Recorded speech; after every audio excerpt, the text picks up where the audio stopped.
os espectros de emissão e eletrosfera. Ô, professor, logo isso, logo de cara, porque daqui para frente é o que a gente vai ver tudo isso aqui, eletrosfera, átomos, tudo. A gente viu que na nossa última aula, né, a gente falou de átomos, falamos de elétrons, né? Vimos que o átomo é sempre positivo, o átomo, o próton é sempre positivo, os elétrons são sempre negativos, né? E por aí vai. E hoje nós vamos ver como é que funciona essas forças elétricas, como é que funciona. Para a gente estudar, né, sobre aquela parte lá que a gente viu lá sobre as esferas, a gente tem que entender sobre isso. Falar de átomos tem muito essa questão. Porque quando a gente for falar de ligações químicas, for falar de ácido base, for falar de radioatividade, a gente tem que ter muita noção do que é uma eletrosfera. Na verdade, nem existe eletrosfera, nem existe camada. Esses nomes já foram abolidos há muito tempo da química, né? O nome correto são níveis de energia, né? Porque o átomo não é como uma cebola que a gente sai descascando, né? Mas a gente usa isso para que a gente possa entender que o átomo é como se fosse uma cebola que a gente vai descascando até chegar ao núcleo denso, onde esse núcleo denso não tem mais casca, que aí no caso seria o núcleo cheio de prótons e nêutrons, prótons positivos, nêutrons sem cargas, e os elétrons seriam as cascas ao redor, aquelas peles ao redor, cheio de elétrons, e que à medida que eu vou me afastando, as peles vão sair mais fácil. Mas a gente sabe que não é assim, né? A gente sabe que o núcleo é muito mais diferente, o elétron é bem mais diferente, e esse estudo da eletrosfera vai nos ajudar a entender como realmente funciona esses elétrons, como funciona. Beleza, professor. Para que isso vai me servir? Muito para tudo. Se eu entender esse assunto, eu consigo entender química facilmente. Espectro de emissão e eletrosfera de volta. Ô, professor, o que seriam esses espectros? Hoje nós vamos ver o que foi o grande achado na química, né? A gente pode ver a eletrosfera de volta. Se alguém não estiver enxergando, me avise que eu vou dar um vídeo. Aumentei aqui. Nós sabemos que desde a antiguidade, nós sabemos que a luz solar, todo mundo acha que a luz do sol é amarela, mas o sol não é amarelo. A luz solar é branco, ele é branco, né? Pode ser composta nas 7 cores do arco-íris. Poxa, então quer dizer que eu fui trollado a vida inteira, mas para quem usa aqueles... Antigamente tinha aquelas fitas de, como é que eu vou dizer, de videocassete. Hoje não existe, vocês são jovens, não acho que não sabem nem o que é um videocassete. Mas a gente bota no sol, a gente vê realmente que ele é uma luz branca, né? E quando a gente não vê, a gente acha que é amarela, mas não é. Porque ela pode ser, ela pode ser composta nas 7 cores do arco-íris. Né? Para quem não sabe quais são as cores do arco-íris, é na ordem vermelho, laranja, amarela, verde, azul, anil e violeta. Algumas dessas, lógico que não são as 7 cores, são apenas algumas cores que se unem para formar a luz branca que nós vemos. Né? Tem até um experimento de física que une algumas cores, você gira e fica branco. Né? Então, professor, essa é uma luz de atividade, que foi o grande achado. Lembrar que a luz, junto com a eletricidade, foram grandes pontos achados. O físico inglês Isaac Newton, que é o outro físico, no século XVII, descreveu pela primeira vez, de forma adequada, o fenômeno da decomposição da luz por um prisma e de seu recomposição por um segundo prisma. Professor, como assim? É quando a gente ultrapassa a luz através de um prisma e ela se decompõe. Só o que é uma decomposição? É quando eu tenho apenas um feixe de luz se tornando vários feixes de luz. É assim que se forma, né? E se eu colocar outro prisma na frente, eu volto novamente a ter apenas um filete de luz. Poxa, professor, então beleza. Vamos começar por aqui. Os termos físicos aqui. O conjunto de cores obtido pela decomposição da luz em um prisma é denominado espectros. Pronto, senhor, começamos a falar difícil. O que é esses espectros? É o monte de luz, é o conjunto de cores. Quando eu tenho várias cores, para quem sabe, por exemplo, as televisões, elas são feitas de várias cores na minha querida vertical. onde essas cores se misturam para formar a nossa televisão colorida, né? Verde, amarelo, verde, elas se juntam, é um conjunto de várias cores que se unem para formar o que nós chamamos de espectros, uma cor única, né? Até o começo do século XIX, os cientistas ainda buscavam explicação para o fenômeno da luz. Nossa, mas por que faz a luz é um grande até hoje? Isaac Newton definida a hipótese de René Descartes de que a luz era constituída de minúsculas partículas emitidas pelos corpos luminosos. Começamos a chegar no ponto químico. Era constituída de minúsculas partículas. Como assim, professor? Constituída de minúsculas partículas? Como é que isso acontece? A gente vai ver que uma luz ela é decomposta não é só uma linha. A gente tem que imaginar como se fosse uma corda. A luz como se fosse uma corda. A corda de cabim, ou a corda de outros de pano, essas coisas assim, ou a mesma nossa roupa normal, ela é feita de minúsculos pedaços de linhas menores. Então a luz ela é composta por pequenos pedaços de partículas que se unem para formar a minha luz. Professor, mas você ainda conseguiu se entender. Imagine uma parede feita com tijolos. E esse tijolo forma uma parede. Então, a luz, para ser composta, ela é feita de pequenas partículas, que nós vamos ver mais à frente, que tem um nome específico, e que essas pequenas partículas vão formando o que a gente vê de luz. Nossa, mas como assim a luz? É como da lanterna. A gente liga a lanterna e a gente vê um feixe de luz. Aquele feixe de luz existe pequenas partículas que formam a minha luz. Então, nós temos essas pequenas partículas. Veja aqui nessa imagem. Como assim, professor? Botou alguma imagem? É que essas pequenas partículas emitidas pelos corpos luminosos, com a hipótese de Newton, explicava algumas propriedades da luz. Newton explicava algumas propriedades da luz, como a propagação retilínea, a reflexão e refração. Professor, agora que o senhor começou a entrar em física. Né? Lógico que eu não vou aprofundar muito sobre reflexão e refratação, sobre propagação retilínea, que isso é lá para física. Vocês vão ver esse aprofundamento lá em física. Mas só para a gente entender mais ou menos como é que eles tratavam. Mas não explicar, por exemplo, como a luz se propagava no vácuo. Para quem não sabe, no vácuo, somente a luz se propaga. Massa não se propaga, o som não se propaga. Então, quem está acostumado com aqueles filmes lá de ação no espaço, o cara gritando, é mentira. Se o cara gritar no espaço, não sai som. Não existe som no espaço, né? Não se propaga, né? Então, massa não se propaga, por isso que o cara sai flutuando. Apenas a luz se propaga no vácuo. Então, ele não conseguia explicar como a luz se propagava no vácuo. Né? A energia luminosa se propaga no vácuo, portanto, quanto a matéria praticamente inexistente. Aí a gente tem que entender o que é reflexão e refração. Alguém sabe o que é reflexão?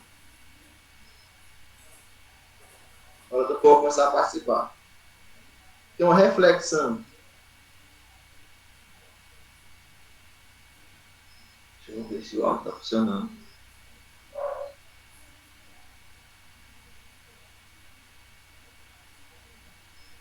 Quem sabe o que é uma reflexão?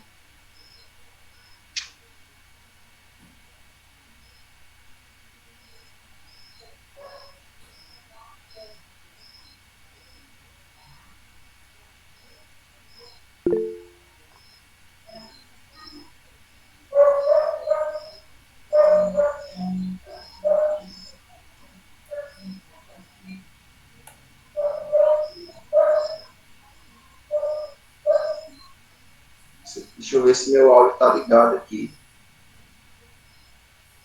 Está ligado. Alguém sabe o que é uma reflexão? Não, professor. Não sabe o que é uma reflexão? Não. Gosto assim. Porque você acha que você ainda não viu reflexão? Reflexão é quando a gente se olha no espelho. Eu vou fazer do modo mais simples possível, sem termos físicos e químicos. O que é uma reflexão? Eu me olho no espelho. O que é que eu vejo quando eu me olho no espelho? Você? Pois é. Então, a reflexão é quando eu vejo o meu reflexo. Ah, mas isso é óbvio. Isso é óbvio.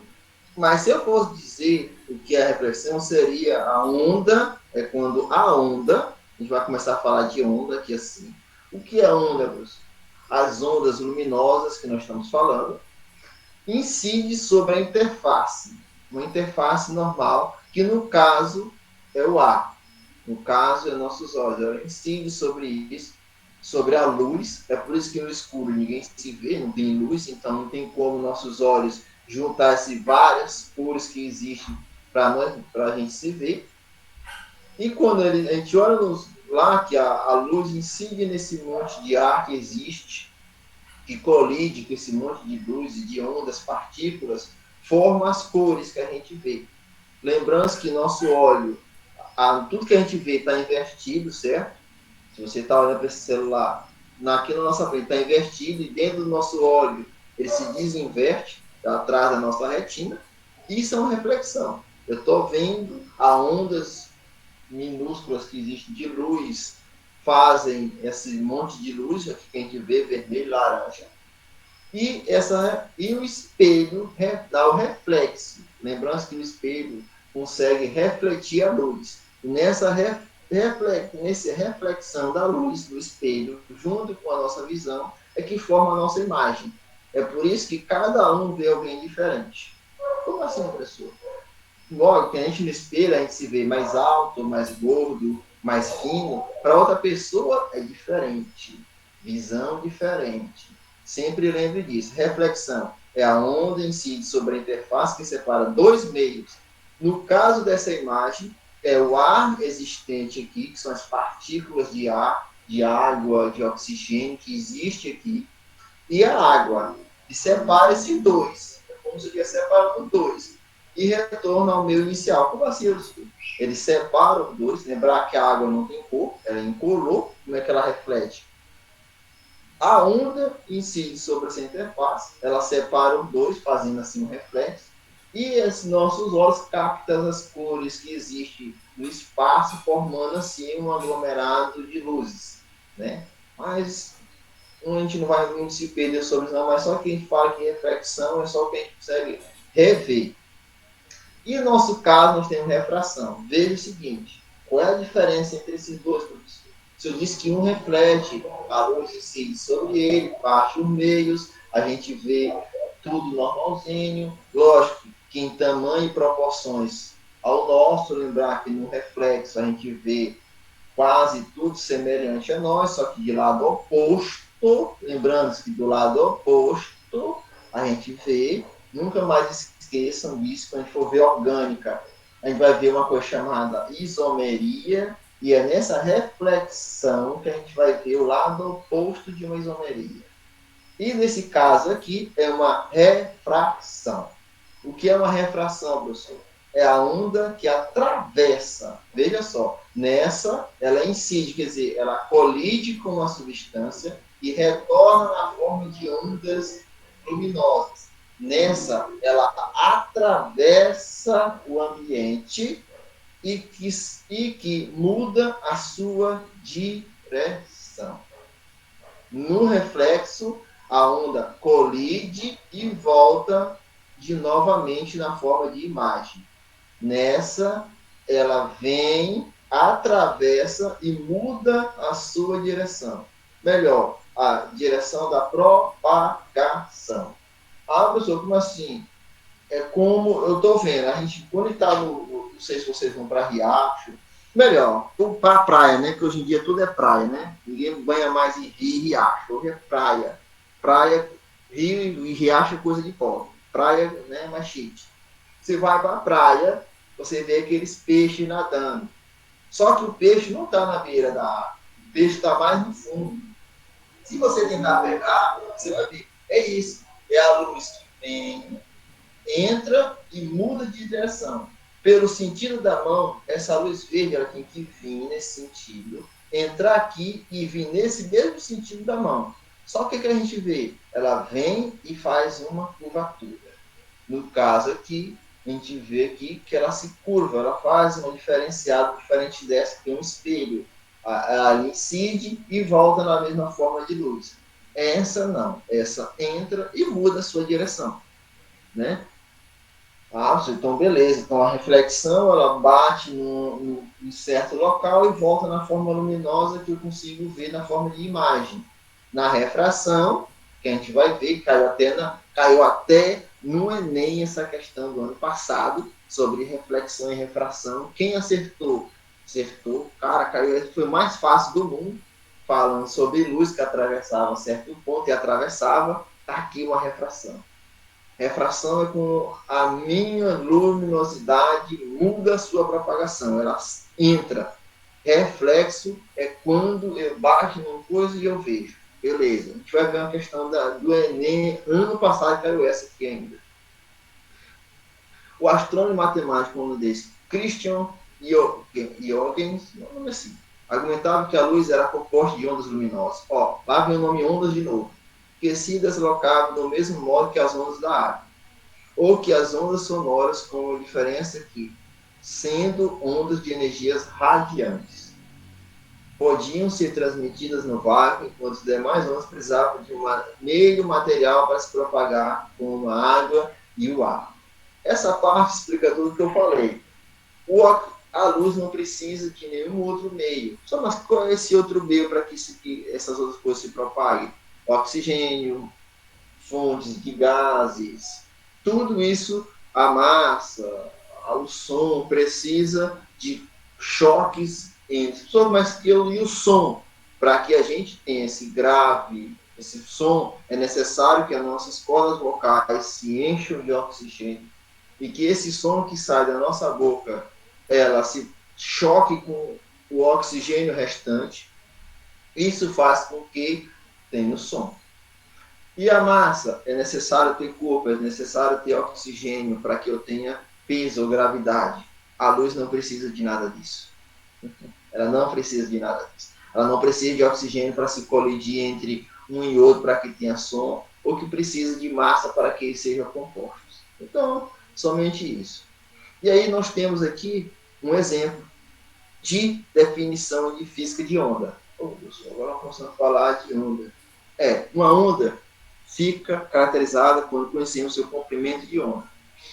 Para quem já foi em festa, que, principalmente hoje em dia, que tem aqueles paredão que ninguém sabe, tem 10 paredão, ninguém sabe o que um está tocando, ninguém sabe o que um está tocando, só que um papadinho. Existe uma coisa chamada decibéis. Então, como é que alguém mede aquele som por decibéis? Como é que eu sei que o 30 é o som? Por isso aqui. Isso aqui é o que mede a frequência de um som. Melhor, a altura de um som. Né? Nós temos aqui um exemplo normal. Veja que nessa ponta nós temos uma crista. Como eu falei, uma onda fica caracterizada quando conhecemos seu comprimento de onda. Essa diferença entre cristas é chamada de comprimento de onda. Vou até aumentar aqui um pouquinho para vocês enxergarem. Beleza? Então, fica aqui. Comprimento de onda. Então isso aqui é comprimento. Essa onda fica caracterizada por isso. E a sua frequência, já a amplitude, que é amplitude, professor? Amplitude é essa diferença aqui que a gente tem, certo? Daqui para cá, do meu ponto zero ao ponto A, eu chamo de amplitude, e do meu ponto zero ao meu ponto A menos, eu chamo de depressão, certo? Isto é a distância máxima quando atinge o pico a partir de um ponto de equilíbrio nível de referência no ar. A crista corresponde ao ponto mais elevado da onda. A depressão, que a gente chama de vale, né? Chamamos de vale, tudo mais, beleza. Depende do livro, tem gente que chama de vale, outros chama de depressão, e por aí vai. Isso vai mais de livro para livro. Mas lembre-se, essa parte de baixo é chamada de depressão. Ao ponto menos elevado dela, quer dizer, daqui para cá. Comprimento de onda equivale à distância que separa duas cristas né? Ou duas depressões, por assim pode ser. Esse câmbio pode ser medido entre duas cristas ou duas depressões, tanto faz ser. E a frequência, o que é a frequência de onda? É o número de cristas, né? Ou depressões, é uma, duas, não, é uma, duas, três, quatro, pode ser, né? Por um ponto, mas pessoal, não estou mostrando isso, é porque pode ser que caia numa prova de física ou de química, você já sabe identificar que aqui é uma depressão, isso aqui é uma amplitude, né? O que me interessa mais ou menos é a amplitude, né? No assunto de química, saber a altura, quanto mede, tudo, tem um cálculo específico para isso, mas a gente não vai ver aqui porque não faz parte do nosso curso, mas a gente tem que aprender tudo que cai para a gente. E aí nós temos o que são ondas eletromagnéticas. Nós já ouvimos falar de ondas luminosas, agora o que são ondas eletromagnéticas, professor? Agora ficou diferente, né? Nós temos o Rodman, Centro Físico e Matemático Procedimento, que é Maxwell, vocês vão ver ainda esse nome, propôs um outro modelo para explicar a natureza da luz. Um outro modelo para explicar de novo o modelo segundo qual a luz seria uma onda, campo ou radiação eletromagnética. Aqui a gente já começa a ter a ideia de dualidade. Dualidade. Isso que é dualidade? É quando um átomo começa a se passar entre onda e partícula. Já começa a partir daqui uma ideia. Ainda não era madura essa ideia, ainda não era fixa. Era apenas uma hipótese que a gente tinha. A luz seria uma onda, no caso era um átomo, ou uma radiação eletromagnética. Né? A gente começamos a partir daqui a ter essa ideia de dualidade de um átomo. E assim a partir da luz. Ondas, campos ou radiações eletromagnéticas são formadas por um campo elétrico e um campo magnético perpendiculares entre si e a direção e proporção de ação. Olha só, campo elétrico e um campo magnético. Campo elétrico, eletricidade, magnético, já imaginamos. Para a gente entender melhor, eu tenho aqui um exemplo de umas ondas eletromagnéticas, para a gente entender, para que a gente possa entender, não sei se vocês já viram em física, acho que não, porque acho que não tem ninguém aqui no terceiro ano ainda aqui. Se tiver no terceiro ano, vai começar a ver sobre isso. Né?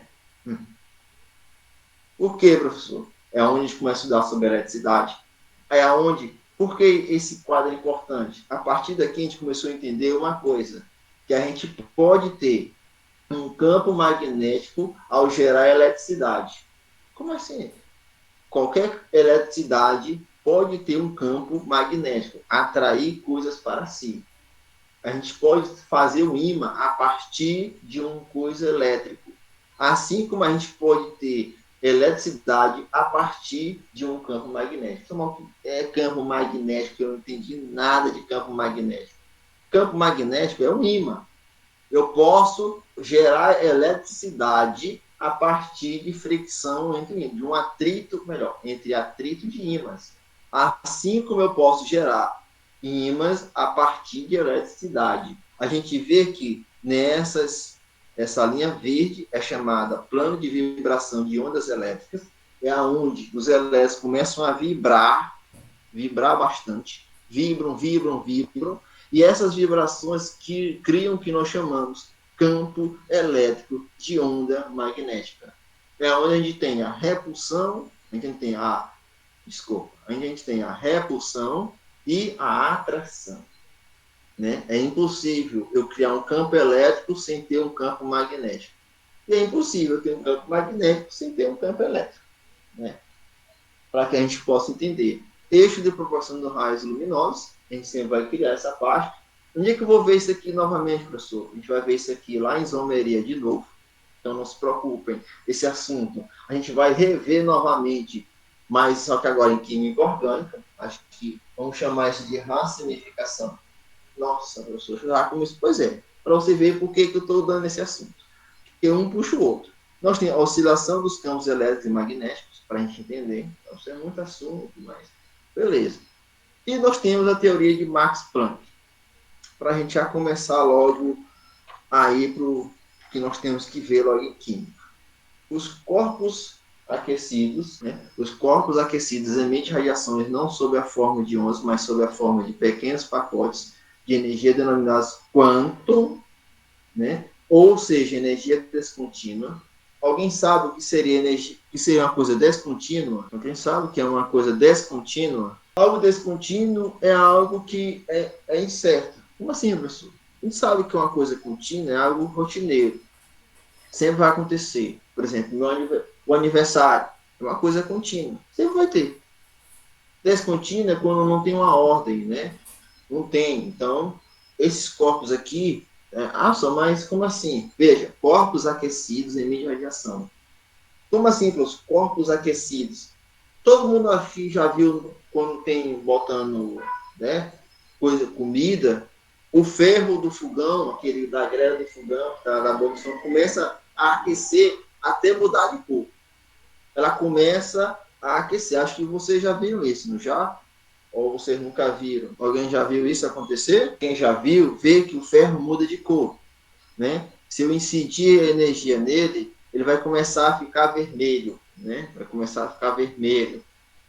Depois, se eu continuar emitindo calor nele, ele vai passar a ficar assim meio roxo, começando a ficar assim, até chegar ao ponto que ele fica branco. Quando ele fica branco, o ferro derrete, né? Aí eles começaram a entender isso. Até então, os gases eram os únicos compostos capazes de gerar luz, né? Como a gente viu lá no Max Planck, como a gente viu em Crookes, que eu mostrei lá no nosso exercício. Já aqui a gente via corpos metálicos fazendo, quando aquecidos, mudarem e se emitirem energias, né? Então, eles começaram a ter essa ideia, né? Max Planck, corpos aquecidos emitem radiações não sob a forma de onda, mas sob a forma de pequenos pacotes. A gente vai entender o que é esse quanto. Para Planck, o quanto equivalia a uma quantidade definida de energia proporcional à frequência da radiação. Dava para ser medido, nesse caso dava para ser medida essa ideia, né? E a gente tem atualmente o quanto de energia radiante denominada fóton. Nossa, mas fóton? Sim, fóton. Fóton, para quem vai ver, Einstein vai falar sobre isso aqui, sobre fóton. Mas o que é esse fóton? É a forma de energia radiante, não é fóton, é luz. É na forma de luz, né? Mas agora eu não entendi esse quanto, porque esse quanto, né? Por que aparece, por que não aparece, né? Isso tudo. Por que isso, professor? Por quê? Mas vamos já entender o que é esse quanto, o que é esse fóton aqui dentro para a gente, né? E aí, para a gente entender,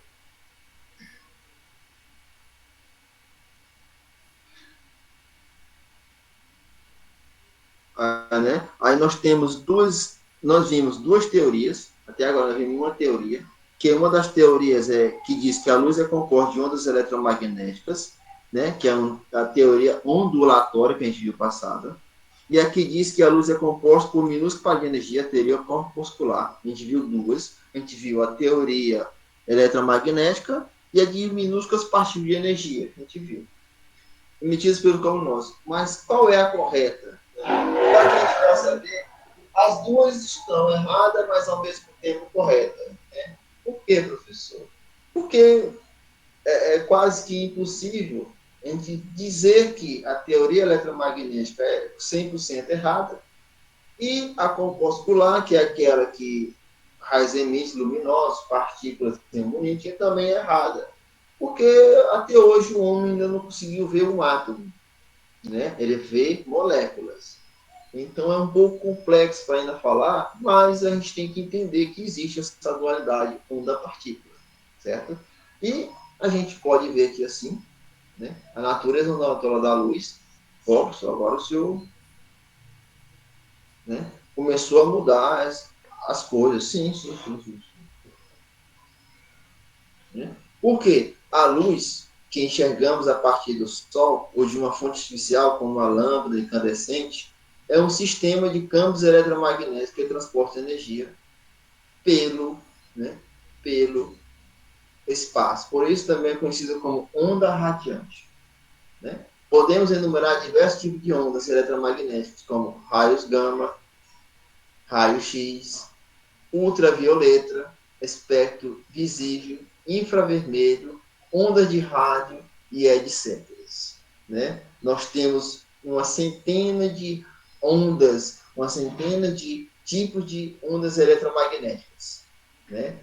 A gente podia falar do micro-ondas, do infravermelho, nós podíamos falar de várias outras que hoje nós somos irradiados dia e noite, noite e dia, né? A respeito com isso. Todas apresentam características comuns, tais como velocidade do vácuo. Lembrando que essa velocidade aqui, ó, de 3 vezes 10 a menos 12 metros por segundo é errada, certo? Em química, a gente não usa o valor 3, a gente usa 2,98 e algumas coisinhas. A gente não usa o 3, porque se a gente for fazer um cálculo químico com a velocidade constante no vácuo, que é a velocidade da luz, com esse valor, o erro passa de 1%. Então, é errado. Então, em química, saiba que a gente usa 2,98 e algumas coisinhas. O 90 só tem 98, tá bom? Vezes 10 a menos 8 metros por segundo, que é o comprimento de onda específico de determinada frequência. Então, esse 3 aqui, eu nem sei o que eu coloquei, mas ele é errado, certo? Vocês vão ver alguns livros colocando mais errado. Esse número é muito grande para medir a velocidade de uma onda de frequência, certo? Isso aqui só dá certo em física, em química não dá. Então, todos esses ondas eletromagnéticas conhecem, como os raios gamas, conhece, são medidos, né? Muito bem. Raio-X, acho que quase todo mundo já foi na máquina de raio-X, né?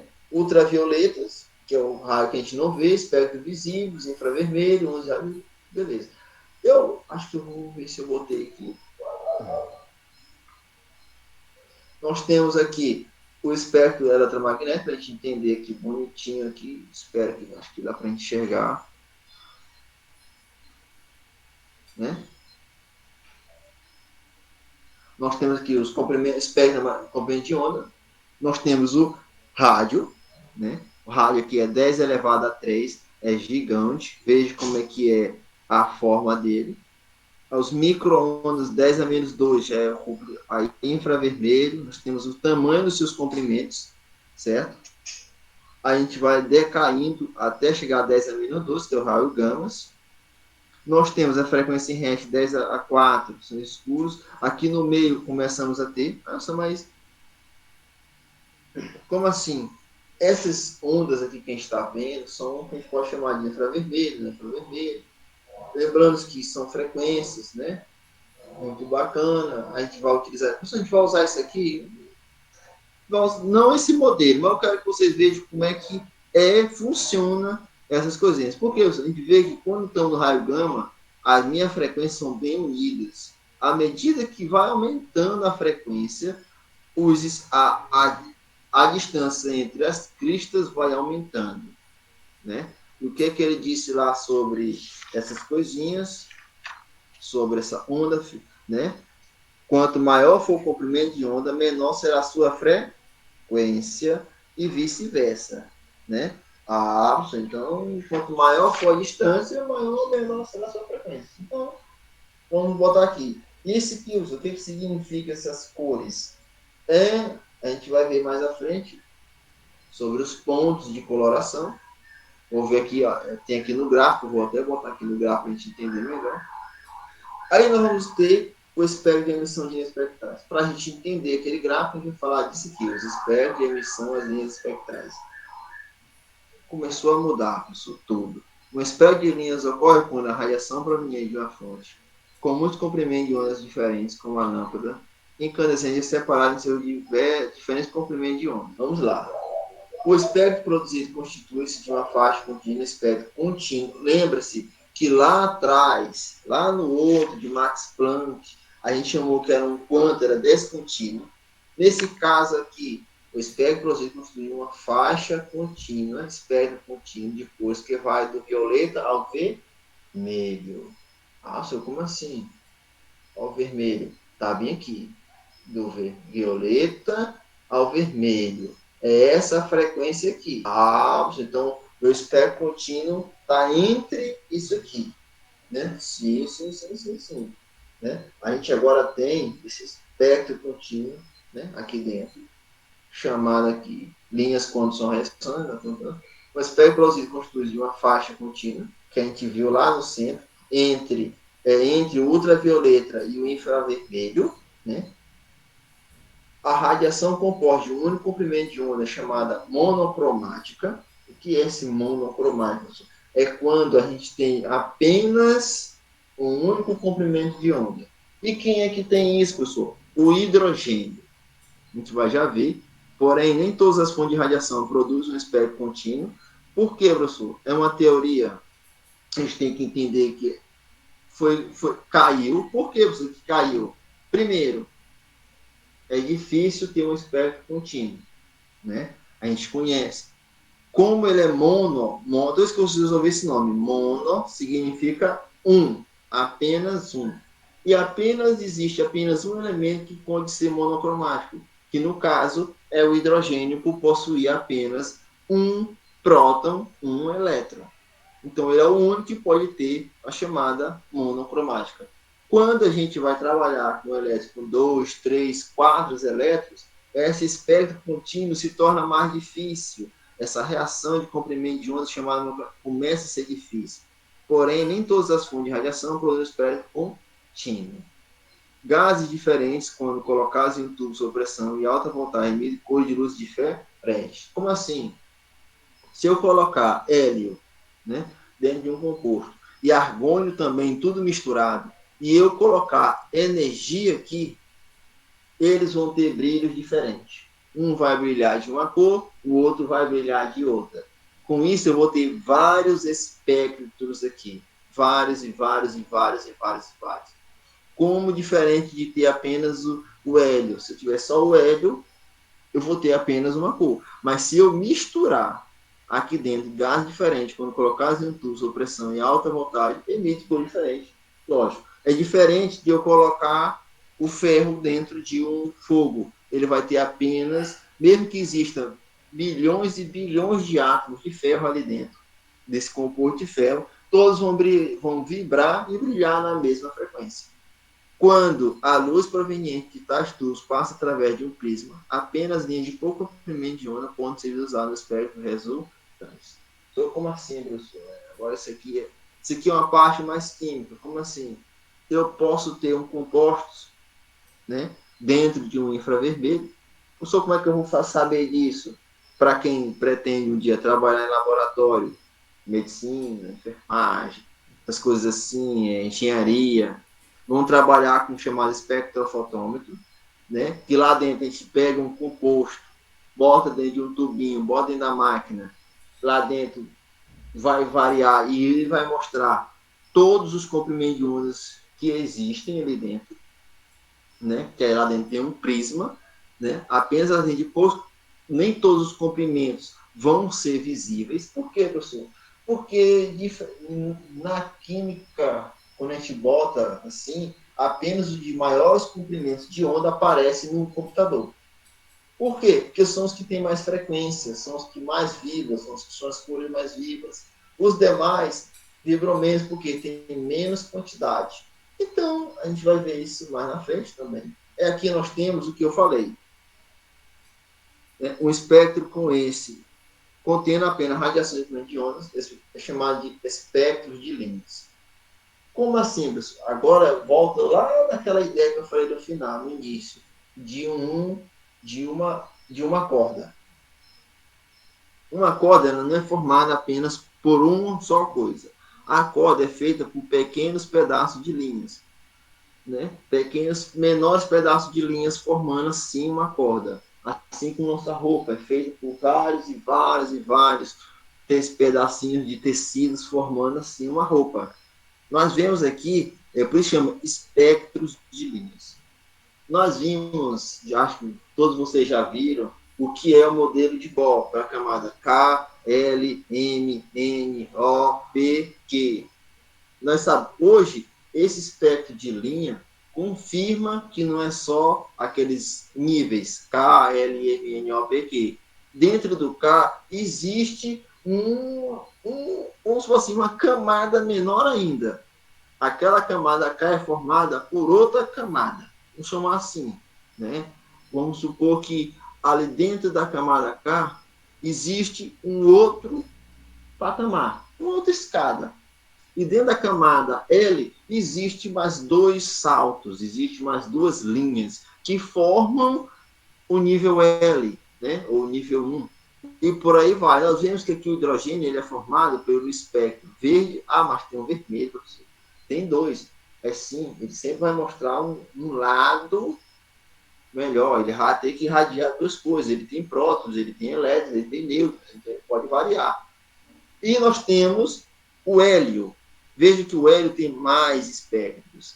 Ele tem mais colorações aqui assim. Diferente desse que só aparece duas, esse tem várias e a gente vê mais fortes. Né? A gente vê o neônio. O neônio que tem o número 10. Veja só o tanto de espectros. E o mercúrio, esse aqui tem mesmo. E lembrando-se de uma coisa. Assim como o ser humano, o átomo é diferente. Como assim, professor? Imagine dois irmãos gêmeos. São gêmeos fisicamente, mas por personalidade e caráter são duas pessoas completamente diferentes. Assim é um átomo. Eles podem fazer parte da mesma família, do mesmo período, mas têm características diferentes. Por exemplo, o hidrogênio tem uma cor, faz parte, e o hélio é do mesmo período. Cores diferentes, não adianta. Mas um é amarelo. Sim, mas um é um amarelo fraco, outro é um amarelo forte. Mas um é um azul castanho, o outro é um azul bebê. Sempre são diferentes. Não existe átomos iguais, com mesmas características. Mas característica física. Física todo mundo tem. Como eu falei, gêmeos são características físicas, mas quimicamente é diferente. Então, veja que nesses espectros a gente vai ver várias diferentes. Já somar aqui amarelo, mas veja que são bem diferentes. Né? A coloração, o tanto de linhas entre eles aumenta à medida que eu vou aumentando a massa do meu gás, eu vou aumentando essas linhas, esses canais espectrais, mostrando assim que dentro desse composto, dentro desse feixe de luz, existem linhas menores ainda. E lembre-se, e dentro dessas linhas existem linhas menores ainda do que elas. Por aí vai. Sempre lembre daquela teoria matemática. Em um ponto, pode-se passar infinitas retas.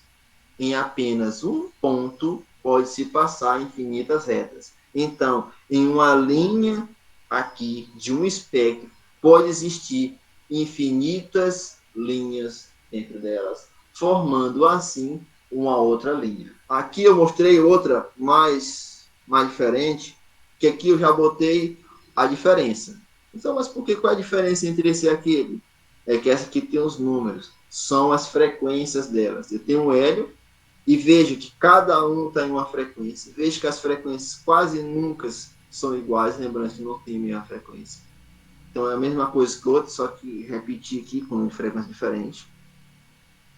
Né? Vejo que o oxigênio, ele tem, vejo mais esses campos dele que são diferentes, cores diferentes, ó, a diferente da de cima, elas são bem diferentes, mais e menos, certo? Só para a gente entender, antes de eu começar após a contribuição de Balmer, Planck, Aljan e outros, não havia mais dúvida. A estrutura atômica proposta por Rutherford era insuficiente para explicar os fenômenos descritos. Veja que foi obrigado alguns componentes para, né, a teoria atômica de Bohr ser insuficiente. Aí veio Ken Niels Bohr, em 1913, unido dessas contribuições, propôs uma explicação teórica para a espécie de emissão de átomos, inaugurando uma nova etapa no novo modo físico de ver as estruturas da matéria. Né? Aí foi onde começamos a ver o que eu queria mostrar para vocês. Né? Somente órbitas de certos raios correspondendo a valores específicos de energia são permitidos para a LED de um átomo. O que é isso, professor? Eu estou numa cadeira. Né? Vamos supor sim, estou numa cadeira. Para que eu possa passar para uma nova cadeira, eu tenho que absorver certo nível de energias. Eu não posso ultrapassar, eu não posso sair do meu lugar para ir para um lugar mais à frente sem ter permissão. Somente o alvo de certos raios correspondendo a valores específicos de energia são permitidos para a de um átomo. Como assim? Por exemplo, para quem joga xadrez, para quem não joga xadrez, ou para quem joga dama, ou para quem joga algum outro jogo, eu só posso ir até onde a minha regra permite. Né? Para quem joga xadrez, sabe que, né, o peão só pode se mover uma casa ou duas casas, dependendo do início. Se for no início, ele pode andar duas casas. Se for depois, só pode andar uma casa. Na dama também, só posso andar uma casa. Beleza, isso é o meu nível.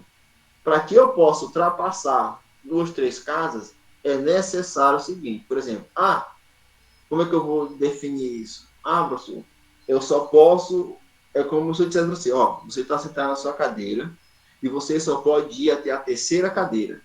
Beleza. Então, eu só posso ir até a terceira cadeira.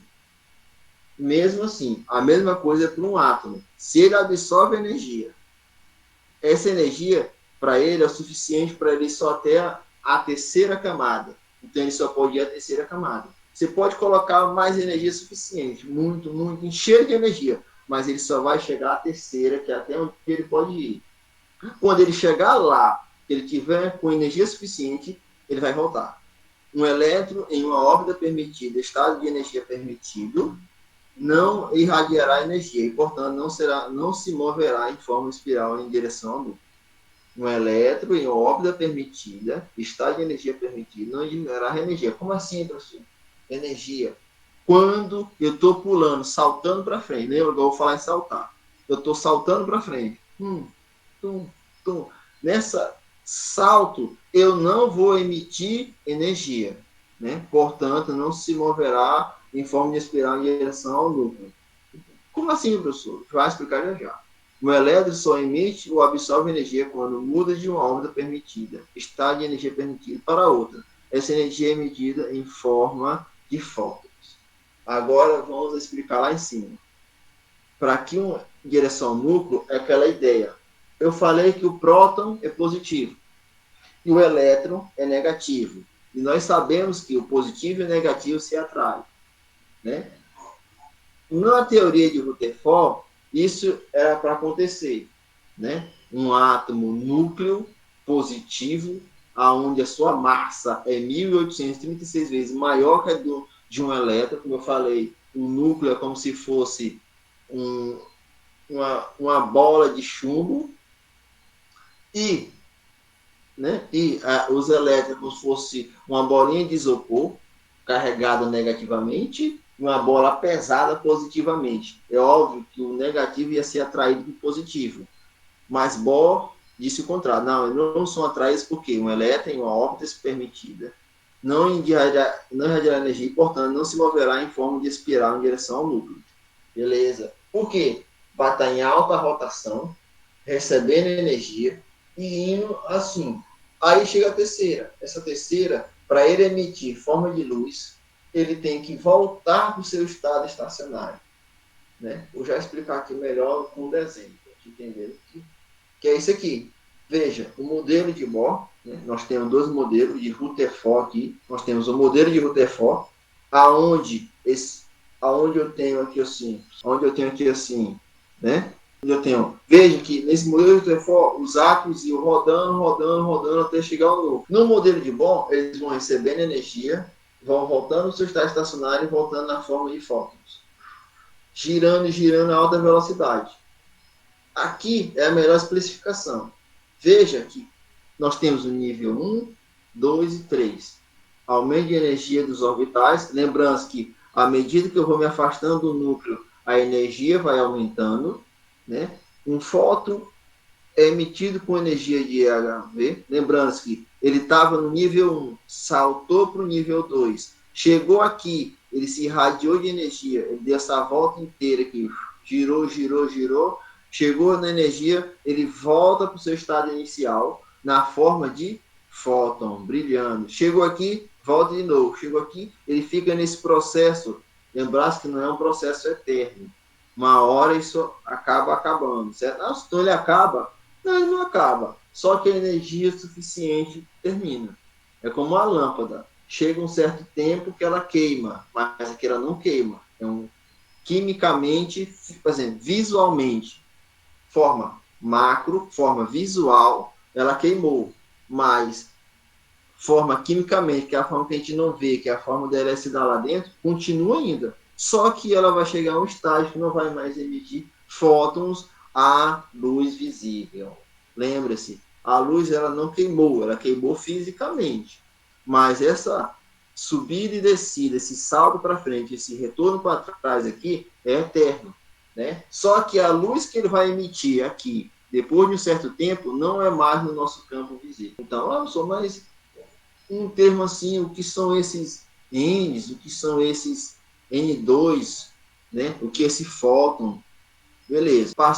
Modelo atômico de Bohr passou a apresentar órbitas circulares ou nível de energia. Veja agora, órbitas circulares, e lembrar que de átomos, lembra-se que do modelo atômico, está lá a foto, ele era um átomo no núcleo circulado de várias órbitas, nesse caso aqui é em círculos, ou chamado níveis de energia, estão logo aprendendo. O ganho-perda de energia, que é o que vamos chamar de salto quântico, é quando ele passa de uma camada para a outra, por elétron, foram considerados descontínuos sob a forma de pacote de energia denominado quanta. Veja só, já apareceu o quanta de novo. Cada órbita passou a ser identificada por um número, o número quântico principal, cujo símbolo é o N.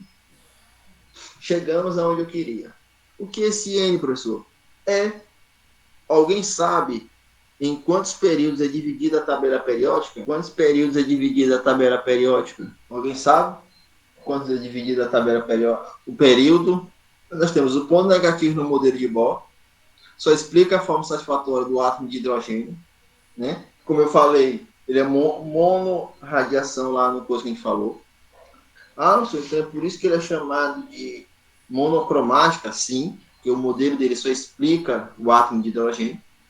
Não consegue explicar de forma adequada as pregas de emissão de ácido com um elevado número de elétrons. Não era conseguido explicar isso, ele não se explicou. O elétron é tratado como uma partícula que gira em torno do núcleo e não como partícula onda. Né?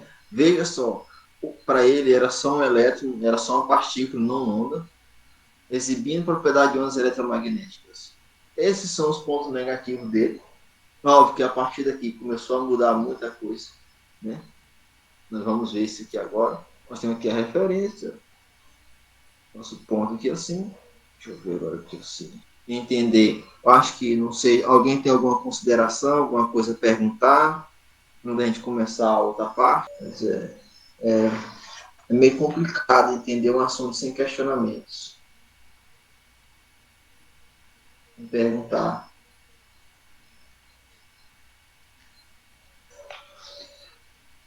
Acho que não tem ninguém aqui. A internet tá ruim, aí quase não tô conseguindo acompanhar, porque tá travando. Certo, não? Aquela coisa. Eu boto o slide lá, viu? Aí qualquer coisa vocês podem entrar em questões comigo. Os outros eu acho que só tem nós dois aqui, só. Eu acho que os outros estão cochilando. Para que a gente possa entender, estou falando sobre o modelo de Bohr, para a gente entender distribuição eletrônica, né? Que é o nosso próximo ponto de distribuição eletrônica, que é onde a gente vai entender melhor as coisas, certo? Eu vou botar aqui o exercício, vou ver se eu acho que é o exercício, né? Nós temos aqui essas questões, certo? Bonitinho, tá lá bonitinho lá para nós, para vocês verem lá direitinho. Acho que está todo mundo enxergando aí. Espero que esteja. Né? Que fala somente sobre Bohr, que a gente estava falando. Lógico que a gente tem que ver aqui bonitinho. Logo tem algumas questões, né? Para fazer algumas. Ele diz o seguinte: os interruptores brilham no escuro graças a uma substância chamada de sulfeto de zinco, né? Aqueles interruptores antigos. Os de hoje não brilham mais, né? Os de hoje não brilham mais. Aqueles interruptores antigos que eram diferentes, né? O de hoje não brilha, infelizmente, de hoje não brilham mais. O de antigamente eram feitos de sulfeto de zinco, que tem a propriedade de emitir brilho amarelo esverdeado, né? Quando você desligava, ficava esverdeado. Mas por que isso tinha isso? Era lógico, se depois que você acordasse de noite no escuro, você achava o interruptor, hoje o cara sai metendo a cara na parede até achar, né? Depois de exposto à luz, o sulfeto de zinco é um composto fosforescente, olha só o nome aqui, fosforescente, né? Fosforescente, ele é fosforescente. O que é uma coisa fosforescente? É algo que absorve energia e fica brilhando depois. Fluorescente. Alguém sabe o que significa fluorescente? Quem nunca viu uma coisa fluorescente? Fluorescente não é a mesma coisa? Hã? É a mesma coisa? Calma. Fosforescente e fluorescente é a mesma coisa? É isso que eu quero saber. É? É ou não é? É? Tô faltando. Eu disse, fosforescente brilha ao absorver energia. Fluorescente. Nossa, fluorescente é a mesma coisa. Não, mas fluorescente não é. Vamos lá. Hora dos termos. Vou deixar essa questão para vocês trazerem na próxima aula. A diferença entre fluorescente e fosforescente. Quero ver vocês participar também. Ao absorver partículas luminosas, os elétrons são estimulados e afastados por longe do núcleo. Olha só essa questão aqui, como é interessante. Ao, né, até, ao absorver partículas luminosas, os elétrons são estimulados e afastados para longe do núcleo. Poxa, professor, como assim? É aquele teoria que eu comecei a falar, né? Absorve energia. Lembrar que quanto mais distante do núcleo, lembrando que o núcleo é positivo, ele está atraindo os elétrons para perto de si, né? Para perto de si, e os elétrons querem liberdade. Vamos dizer que os elétrons são os adolescentes querendo fugir dos pais, que são os prótons positivos. Quero fugir para longe, quero sair para longe, né? Fugir do meu núcleo positivo que me atrai, que é bem pertinho de mim, que só quer ficar coladinho, né? Isso é um núcleo, e os elétrons, quando recebem energia, quer dizer, recebem estímulos, energia elétrica, energia luminosa, energia calorífica, eles se enchem de energia e começam a saltar para níveis ou camadas à sua frente. Ele está na camada 1, no nível 1, pula para o nível 2, para se afastar do núcleo positivo. É a chamada liberdade, né? A gente pode até dizer isso. Quando você desliga o interruptor, você desligou o interruptor, o estímulo acaba e os elétrons retornam aos poucos para os seus lugares de origem, liberando essa energia na forma de fótons. Daí a luminescência. Entendeu? É por isso que aqueles interruptores antigos, quando ele estava ligado, ele não brilhava. Quando você desligava a lâmpada, ele começava a voltar na forma de fótons, sempre na forma de luz. Viu o nome fótons? Óbvio, viu o nome fótons? Estou falando de luz, né? Esse luz aqui, daí a luminescência, eles começavam a brilhar. Você estava dormindo e estava vendo ele brilhando. Lógico, acordado, não dormir, que dormir a gente não vê nada, né? Daí, né, tem aqui o texto adaptado, artigo de fluorescência, ó, tá vendo aqui, ó, a aplicação da fluorescência e fosforescência. Olha o termo aqui de novo. A partir das informações do texto, pode-se concluir que o melhor modelo atômico que representa o funcionamento de interruptores no escuro é o de... Qual é o melhor? É o modelo de Rutherford, Bohr, Thomson, Heisenberg ou Dow. Olha, lá na lista, lá no Classroom, aparece uma letra A sem nada. É nesse modelo aqui, ok? Eu vou mandar lá em PDF, que fica melhor. Foi um erro meu que eu mandei em Word e ficou errado. Mas lá é para estar assim, certo? Aí, a partir das informações do texto que a gente viu ali, pode-se concluir que o melhor modelo atômico que representa o funcionamento de interruptores no escuro é o de qual desses? Alguém arrisca? De Bohr? De Bohr. Por que o de Bohr? Porque por causa de saltar uma órbita. Isso. Da luminescência, certo? Pode ser também. Só, mas como é que eu vou saber sempre que é de Bohr, professor? Quando a gente estiver falando em fosforescentes, pode ser não só de fosforescentes, mas quando ele falar de fótons, é um caso de Bohr. né? Como eu disse para vocês, eu vou sempre mostrar para vocês o melhor ponto para a gente entender, né? Fótons é algo muito remanescente de Bohr, né? A gente vê essa chamada elétrons estimulados, ó. Às vezes, lógico que não vão botar saltos quânticos, não. Às vezes botam elétrons sendo estimulados, afastados para longe do núcleo. Isso aqui é tudo que está vindo de Bohr. Elétron, estímulo. O que é um estímulo? Recebeu alguma coisa. Estímulo, ninguém fica estimulado por não receber nada. Né? Ninguém fica. Então, se é estímulo, é porque recebeu alguma coisa. E se ele recebeu alguma coisa, ele se afasta do núcleo. Se ele falar o contrário, aí já não sei. Entendeu? Mas recebeu estímulo é porque absorveu. Melhor dizendo, vamos começar a usar o termo químico. Absorveu energia. Né? Ele não recebe, ele absorve energia. Né? A gente tem que começar a eleição estimular, dizer, recebeu, absorveu energia e se afastou do elétron. Né? Quando você desliga um interruptor, o estímulo ele deixou de absorver energia e os elétrons retornam aos poucos para os seus lugares. Aí esse é outro ponto. Vocês têm que entender que nessa volta, esse salto que ele deu para frente, na volta, ele não volta rápido. Ele volta bem devagarzinho, bem devagarinho. Ele volta bem devagarinho. E é essa devagarzinho que ele começa liberando a sua energia. Então, é bom, tá certo, por conta disso, né? É um modelo tão representado, então tá certo. Agora eu vou mandar do Enem. Eu mando do Enem, professor, botei do Enem. Um teste de laboratório permite identificar alguns cátions metálicos. Ó, já tem aqui. Cátions metálicos. O professor já botou o nome que o senhor nunca falou. Começou a complicar o meio de campo. Não se preocupem. Aqui, até o mês de novembro, vocês vão estar crânio nessas coisas. Se continuar na minha aula, vão aprender muito ainda. Um teste de laboratório permite identificar alguns cátions metálicos. O que são cátions? São metais que perderam elétrons. Nós vamos ver isso mais à frente. Quem perde na química é cátion, é positivo. Nos casos, um metal perdeu elétron ao introduzir uma pequena quantidade de material interessante em uma chama de bico de Boltzmann. Né? Uma chama.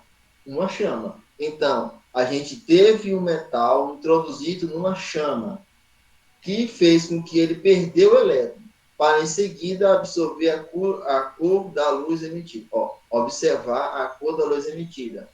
Lá no início eu falei do ferro do fogão. E quando a gente liga o fogo do fogão, o ferro começa a brilhar. Lá acontece isso aqui. É um cátion metálico que está absorvendo a energia calorífica e assim fazendo o quê? A luz ser emitida. A cor observada é proveniente da emissão de reações eletromagnéticas ao ocorrer a. E aí, professor, como é que eu vou para isso? Hein?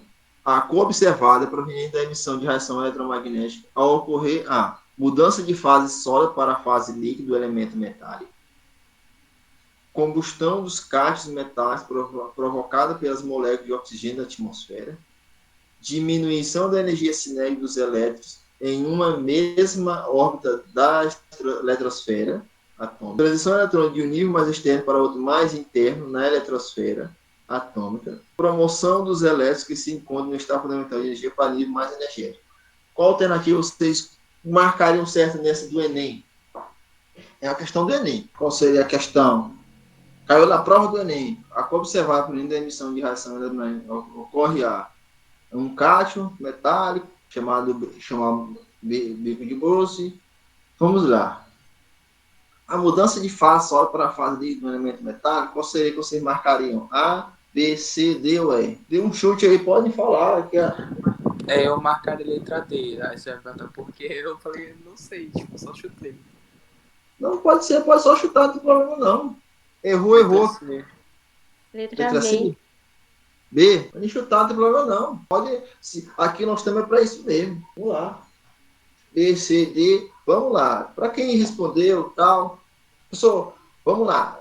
Pode ser a letra A, Primeiro, o que mudança de fase tem a ver com coloração? Ah, professor, mas tem sim. A gente pode ter o peróxido de hidrogênio emitindo fóton, mas beleza. Mas isso não é uma mudança de fase que faz isso, né? No caso, é uma reação do oxigênio com um fóton, criando um gás que vira na forma de fóton. Então, não é fase sólida. Então, mudança da fase sólida para a fase líquida de elemento metálico não tem nada a ver. Essa mudança é proveniente da absorção de energia, correto, mas não é a que faz a cor observada acontecer, né? Por exemplo, quando ele está lá vermelho, enquanto ele estiver vermelho, ele não derrete. A mudança de fase não interfere nessa questão de cor. Então, a letra A é descartada. A combustão dos cátions metálicos provocada pelas moléculas de oxigênio da atmosfera. Beleza. Professor, mas combustão de cátions metálicos provocada pelas moléculas, também descartem isso. O que a combustão tem a ver com os cátions metálicos provocados? Também não interfere. Diminuição da energia cinética dos elétrons em uma mesma órbita na eletrosfera atômica. Letra C. Pode ser a letra C? Não. Se eu diminuo a energia cinética, acontece o que eu mostrei lá naquela figura de Bohr. Os elétrons seriam atraídos para o núcleo positivo.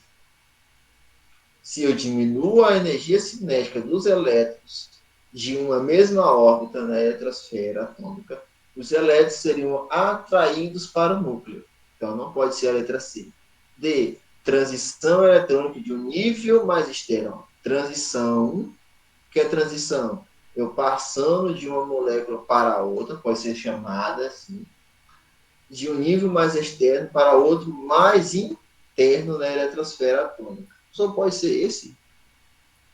Pode ser esse, de externo para mais interno? Não seria o contrário, de interno para externo? Como é que pode? Ou, letra E, promoção dos elétrons que se encontram no estado fundamental de energia para nível mais energético. Ou é a letra E, promoção dos elétrons que se encontram no estado fundamental de energia para níveis mais energéticos. E aí, D ou E? D. Já tem uma D, vamos lá, outros aí, todo mundo, vamos lá, aí. Professor, mas por que é a D? Transição eletrônica de um nível mais externo para outro mais interno, a eletrosfera atômica. O que não pode ser a promoção dos... Primeiro, promoção dos elétrons que se encontram no estado fundamental de energia para níveis mais energéticos. Por que eu não posso escolher a E, professor, já que pode ser correta? Ele está falando de quê? Cátions metálicos. E se ele está falando de cátions metálicos, é complicado. Promoção dos elétrons que se encontram no estado fundamental. Isso realmente pode acontecer. Mas, né, não é o que a questão está pedindo. Primeiro, não tem como eu sair de um nível para um nível mais energético. É impossível na química. Eu tenho que sair do nível mais energético para um menos energético. Vejam sempre isso. Eu não posso sair de um nível menos energético para o mais energético. Por que não, professor? É impossível. É a mesma coisa de você querer levantar uma tonelada. Como é que eu vou tirar? Como é que eu vou sair do meu lugar e ter que tirar uma pedra de 1 tonelada? Não tem como. Mas eu consigo sair de um lugar que tem 1 tonelada para um lugar que tem 1 quilo. Porque eu consigo tirar o lugar que tem 1 quilo. Então, eu só posso saltar para um nível menos energético. Então, a alternativa A está errada, porque o nível mais energético eu não posso saltar. Eu tenho que saltar para o menos energético. Então, só resta transição eletrônica de um nível mais externo. O que é o mais externo?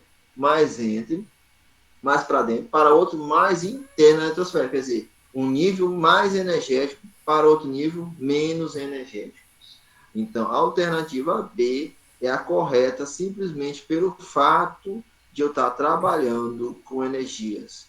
E nunca mais esqueçam isso. Eu não posso sair de um nível para o mais energético. Não posso. É do mais energético para o menos energético. Quer dizer, do mais externo para o mais interno. Considere a seguinte, vamos à terceira. Alguma pergunta aqui da segunda? Dúvida? Questionamento? Não, todo mundo entendeu por quê, né? Uhum. Certo. Então, o Enem, até agora que eu mostrei, o Enem, ele não pergunta nada difícil. É mais questões mais íntimas. Porque o aluno quer estudar tudo. Quer estudar tudo? Não, calma, não é estudar tudo. Você tem que estudar as definições. O tudo a gente deixa para depois. O tudo a gente deixa para depois. A gente tem que estudar as partes menores. Química é assim. Acho que até agora eu não botei nenhuma questão difícil. Vocês vão ver nenhuma questão difícil. Nessa outra aqui, né, o que ele quer? Que a gente considere as seguintes afirmações a respeito do experimento de Rutherford e do modelo de Bohr. Aqui ele já me deu a resposta. Aqui é uma questão que ele já me deu a resposta. Considere as seguintes afirmações a respeito do experimento de Rutherford e do modelo de Bohr.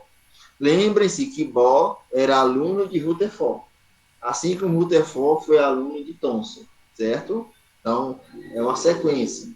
Né? A maior parte do volume do átomo é constituída pelo núcleo denso e positivo. Os elétrons movimentam-se em órbitas estacionárias ao redor do núcleo.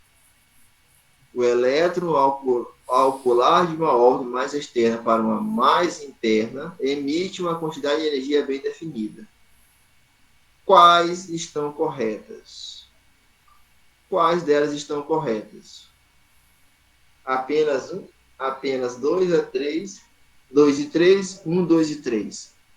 Quais delas estão corretas? Isso agora no Enem. Qual das três está correta?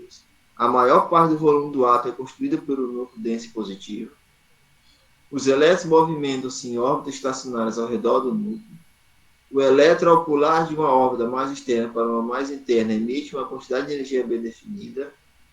Quais estão corretas? Acho que a primeira tá. Também acho. Só a primeira? Tô em dúvida se a segunda e a terceira estão certas. Eu acho que a segunda também tá certa. Primeiro passo. Quantas alternativas estão corretas aí? Uma ou mais de uma? Acho que mais de uma. Mais de uma. A questão já está dizendo quais estão corretas. Então, se ela está dizendo quais estão corretas, eu já posso eliminar A, B e C. Por quê, professor? A pergunta está no plural. Ele não quer saber só de uma. Ele quer mais de uma alternativa correta. Então, eu já elimino logo de cara A, B e C. Só me resta D e E. Aí é que está o negócio. Se ele me dá, se ele me diz que quais estão corretas no plural, eu já elimino as que são apenas uma alternativa. Beleza. Né? E me resta apenas D e E, que tem mais de uma alternativa correta. Agora eu tenho que saber qual delas é a correta. A 1 está correta? Se eu disser que a 1 está correta, eu elimino a letra D. Se eu disser que a 1 está incorreta, eu vou ficar apenas com a letra T. E aí, a 1 está correta ou está errada? Pode falar à vontade, não tem medo de errar não. Deu erro. E aí, a 1 está correta? Pela 1 Tá. a gente sabe. Oi? Está? Está correto? Ou não? 1 já disse que está. Quero ouvir os demais. Eu acho que a maior parte do átomo, ele é de espaço vazio, no modelo de Rutherford. Tá certo? Está certíssimo. Nesse quesito você está certo. Mas a maior parte do volume do átomo é constituído pelo núcleo denso e positivo. Então Primeiro, certo ou está errado? Tem duas respostas. Gostei de ver. Realmente, a maior parte do volume para Rutherford, a maior parte do átomo é feito de espaços livres, né? Mas nós temos que ver o que é o seguinte. Veja como essa questão ela pega muita gente. Só porque que o senhor está botando essa questão pega muita gente? Primeiro passo. Do que ele está falando? Diz que a maior parte do volume do ar é constituído pelo núcleo denso e positivo. Você está certo. Não sei seu nome, mas tem que lembrar seu nome até lá. Ele realmente, para Rutherford, o átomo é constituído de bastante espaço, e esses espaços são gigantescos entre o núcleo e os elétrons. Tá certo. Beleza. O outro diz que está certo. Também tá certo em parte e está errado em parte. tem uma frase, tem uma palavra nesse termo que me diz tudo. Volume. O que é volume? Alguém sabe o que é volume? Eita, que a matemática está... Eu ia quando eu chegar no estudo dos gases. Volume. Vou ficar melhor. Eu consigo ter 1 litro de feijão? Ó, volume. Pessoal, como é que eu vou diferenciar volume de outra coisa? Primeiro, eu tenho que lembrar de feijão, arroz, tudo. Eu peso 1 litro de volume de feijão, eu compro 1 litro de feijão, compro 1 litro de feijão? Não? Não. Eu compro o quê? Quilo. 1 quilo. Quilo. Então, o que é volume? Volume é para o quê? Líquidos. Como é que eu posso ter um núcleo denso e positivo se eu estou falando de volume? O CSE, a maior parte do núcleo é composto pela sua massa densa e positiva. Volume não serve para medir núcleo denso e positivo. O que é denso? É algo maciço, é algo pesado. Eu não peso volume, eu meço volume. Eu meço volume. Eu peso massa. Então, nesse caso, ela está errada só pelos termos volume, que não serve para pesar, mas sim para medir. Então, nesse caso, a alternativa 1 está errada, porque a maior parte... Nossa, mas continuei sem entender. O que é mais pesado, 1 quilo de chumbo ou 1 quilo de pena? O que é mais pesado, 1 quilo de chumbo ou 1 quilo de pena?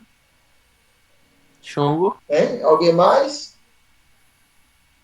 1 quilo de chumbo ou 1 quilo de pena? Veja como é uma pergunta maliciosa. Pessoal, não. Os dois têm o mesmo peso. Ambos são 1 quilo. Mas agora, se eu perguntar, quem tem mais volume? 1 quilo de chumbo ou 1 quilo de pena? Alguém já viu 1 quilo de pena? Para ser 1 quilo de pena, deve fazer muita coisa. Então, veja que volume é espaço, é muito gigante, enquanto o peso pode ser uma coisinha pequena.